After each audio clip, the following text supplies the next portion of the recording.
Assalamualaikum warahmatullahi wabarakatuh. Perkenalkan saya perwakilan dari kelompok 2 yang beranggotakan Dika Sawitri, Fadriana Aditya Ramawati, Julia Windasari, Latifah Ika Nurjana, dan Rati Nurbilasari.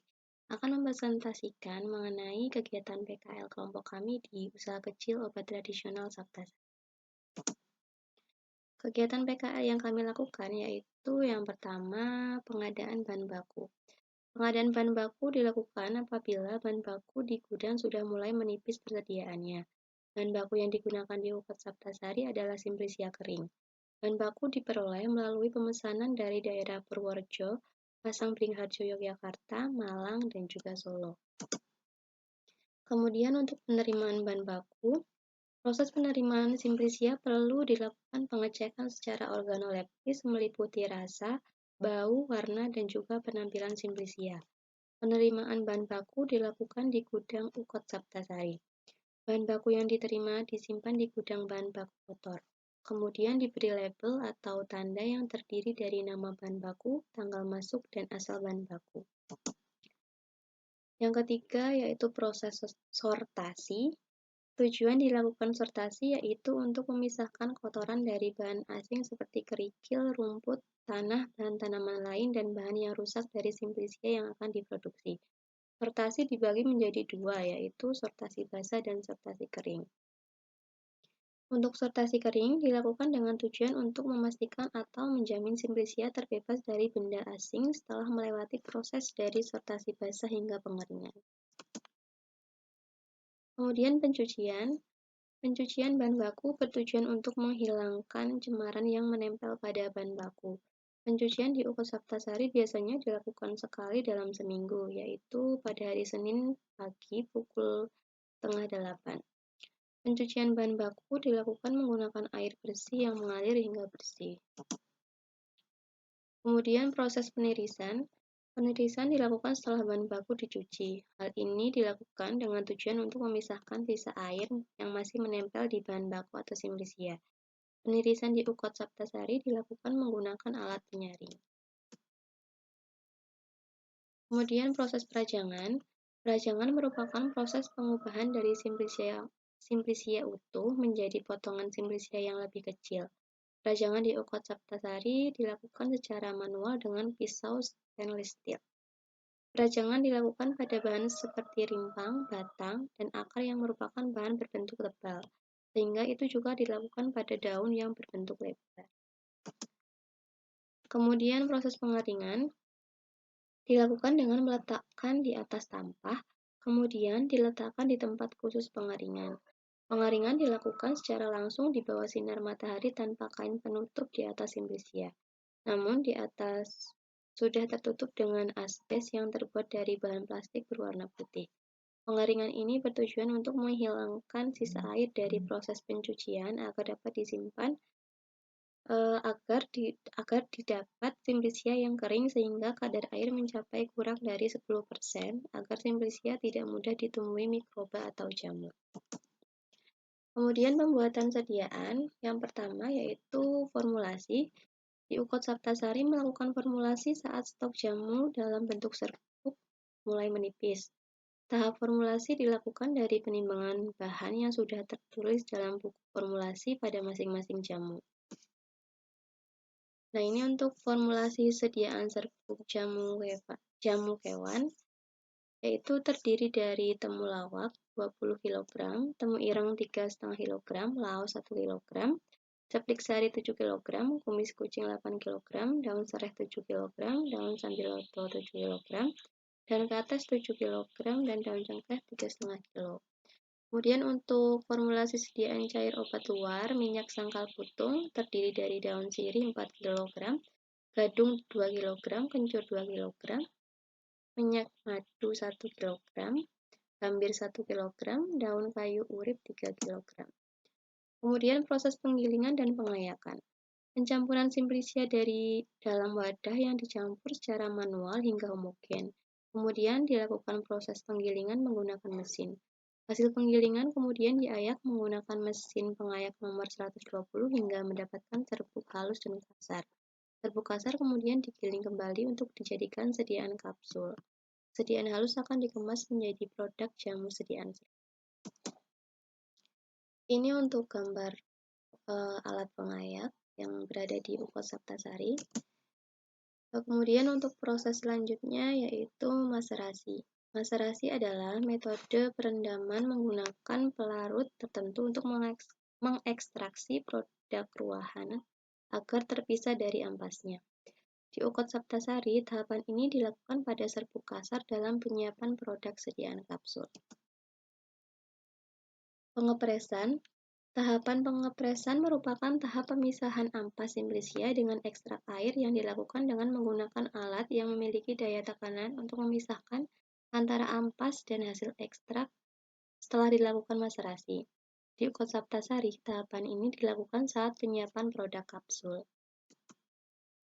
Kemudian proses evaporasi, yaitu merupakan tahapan di mana pelarut akan diuapkan menggunakan alat atau evaporator dengan suhu maksimal 75 derajat Celcius sehingga akan memperoleh ekstrak kental. Di UKOD Saptasari, tahapan ini dilakukan saat penyiapan produk kapsul. Kemudian untuk granulasi, merupakan tahapan menambah bahan pengisi untuk penambahan volume hasil ekstrak yang berkurang sehingga melewati proses maserasi dan evaporasi. Di UKOD Saptasari, tahapan ini dilakukan saat penyiapan produk kapsul.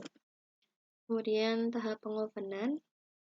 Tahap pengovenan setelah dilakukan granulasi bertujuan untuk menjaga kadar air tetap pada kurang dari 10%, sehingga produk tidak ditemui mikroba dan jamur.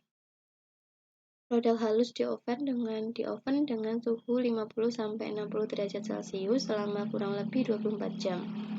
Hal ini bertujuan agar kandungan yang berada di dalam produk tetap terjaga dan tidak rusak akibat suhu yang terlalu tinggi.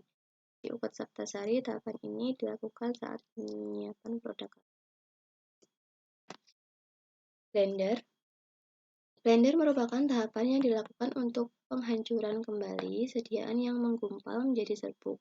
Tahap ini dilakukan kepada ekstrak kental yang sudah ditambahkan granulasi setelah pengovenan. Tahap selanjutnya yaitu pengemasan. Proses pengemasan di UKOD Saptasari dilakukan secara manual dan menggunakan mesin. Sediaan serbuk dikemas menggunakan mesin, sedangkan sediaan kapsul dan cairan obat luar dikemas secara manual. Untuk pengemasan sediaan serbuk, ada dua cara, yaitu manual. Proses pengemasan manual dilakukan dengan cara sediaan serbuk disendok ke dalam kertas perkamen dan ditimbang seberat 7 gram. Kemudian kertas perkamen dilekatkan dengan lem, kemudian dimasukkan ke dalam kemasan jamu berlabel khusus. Kemudian cara yang kedua yaitu menggunakan mesin otomatis. Proses pengemasan menggunakan mesin otomatis sehingga dapat didapat sediaan serbuk seberat 7 gram yang telah terbungkus dengan kemasan dengan bahan plastik yang sudah berlabel khusus. Untuk pengemasan sediaan kapsul, dilakukan secara manual dengan cara serbuk yang sudah dikeringkan dan dibagi atau ditimbang sesuai takaran, kemudian dimasukkan ke dalam cangkang kapsul secara manual. Yang ketiga, pengemasan sediaan cair obat luar. Dilakukan secara manual dengan cara menuang sediaan cair yang telah ditakar sebanyak 90 ml, kemudian dituang ke dalam botol kemasan yang sudah diberi label.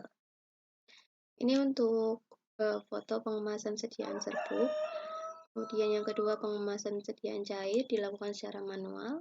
Yang ketiga, ini foto tempat pengemasan sediaan kapsul. Untuk proses pengempakan dilakukan setelah sediaan dikemas dengan pengemasan primer. Sediaan jamu serbuk dilakukan pengemasan sekunder dengan pengempakan sebanyak 10 bungkus per plastik. Kemudian dimasukkan lagi ke dalam kemasan plastik yang lebih besar sebanyak 5 bungkus dari kemasan yang berisi 10 bungkus. Sediaan dimasukkan ke dalam kardus sebagai kemasan akhir dari produk jamu di UKOD Saptasari. Ini adalah contoh dari proses pengopresan kemasan primer menggunakan mesin otomatis. Kemudian ini adalah contoh dari kemasan primernya. Lalu ini adalah proses pengempakan berisi 10 bungkus sediaan jamu.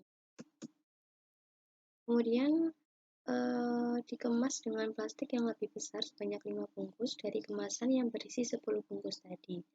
Proses terakhir yaitu sediaan dimasukkan ke dalam kardus sebagai kemasan akhir dari produk jamu di Ukot Saptasari. Untuk tahap pengepresan, dilakukan dengan menggunakan mesin pres yang dialiri oleh arus listrik. Pengepresan masih dilakukan secara manual sehingga tiap kemasan jamu terbungkus oleh plastik. Untuk pemasaran atau distribusi sediaan jamu di Ukot Saptasari, dipasarkan atau didistribusikan melalui kantor pemasaran yang terletak di Surakarsa, Yogyakarta, dekat Taman Siswa. Untuk sediaan jamu hewan biasanya didistribusikan ke Kota Malang, Pasuruan, Madura, Indramayu, dan juga Palembang. Nah, ini untuk alur proses produksi dari sediaan serbuk. Yang pertama, pengadaan bahan baku, kemudian penyimpanan bahan baku, sortasi, perajangan, pencucian, pengeringan, formulasi, kemudian pengeringan kembali dan juga pengayakan, lalu pengovenan, dan yang terakhir pengemasan. Untuk alur proses sediaan kapsul, yang pertama pengadaan bahan baku, sortasi, perajangan, pencucian, pengeringan, formulasi, lalu penggilingan, kemudian ekstraksi atau maserasi, lalu pengepresan, evaporasi, granulasi, kemudian pengovenan, blender, lalu pengovenan kembali, kemudian kapsulasi, dan yang terakhir adalah pengemasan. Untuk alur produksi minyak sangkal putu, yang pertama merajang bahan-bahan segar, kemudian menumbuk bahan kemenyan dan gambir hingga halus, lalu bahan dicampur, kemudian dimasukkan dalam panci besar, kemudian menuangkan minyak kelapa ke dalam campuran bahan, lalu panci berisi campuran bahan-bahan dipanaskan hingga bahan segar kering atau mengapung. Kemudian didiamkan hingga dingin, lalu memisahkan minyak dengan ampas menggunakan alat penyaring, dan yang terakhir minyak dikemas ke dalam botol. Sekian presentasi dari saya, kurang dan lebihnya saya mohon maaf. Wassalamualaikum warahmatullahi wabarakatuh.